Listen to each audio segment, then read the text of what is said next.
لوگ تاج محل کو محبت کی علامت قرار دیتے ہیں، مگر یقین کریں عثمانی دور میں مسجد نبوی صلی اللہ علیہ وسلم کی تعمیرات کی دنیا میں محبت اور عقیدت کی معراج ہے۔ ترکوں نے جب مسجد نبوی کی تعمیر کا ارادہ کیا تو انہوں نے اپنے وسیع و عریض ریاست میں اعلان کیا کہ انہیں عمارات سازی سے متعلق فنون کے ماہرین درکار ہیں۔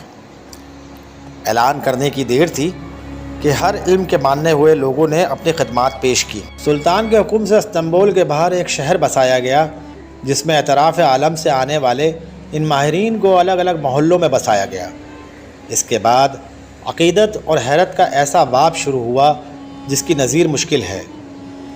خلیفہ وقت جو دنیا کا سب سے بڑا فرما روا تھا شہر میں آیا اور ہر شعبے کے ماہر کو تاکید کی کہ اپنے ذہین ترین بچے کو اپنا فن اس طرح سکھائے کہ اسے یکتا و بے مثال کر دے۔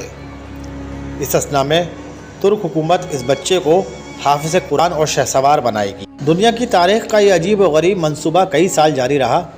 25 سال بعد نوجوانوں کی ایک ایسی جماعت تیار ہوئی جو نہ صرف اپنے شعبے میں یکتائے روزگار تھے بلکہ ہر شخص حافظ قرآن اور باعمل مسلمان بھی تھا۔ یہ لگ بھگ 500 لوگ تھے۔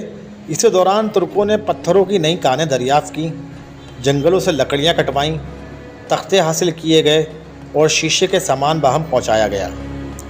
یہ سارا سامان نبی کریم صلی اللہ علیہ وسلم کے شہر پہنچایا گیا تو ادب کا یہ عالم تھا کہ اسے رکھنے کے لیے مدینے سے دور ایک بستی بنائی گئی تاکہ شور سے مدینے کا ماحول خراب نہ ہو۔ نبی کریم صلی اللہ علیہ وسلم کے ادب کی وجہ سے اگرچہ پتھر میں ترمیم کی ضرورت پڑتی تو اسے واپس اس بستی بھیجا جاتا۔ ماہرین کو حکم تھا کہ ہر شخص کام کے دوران باوضو رہے اور درود شریف اور تلاوت قرآن پاک میں مشغول رہے۔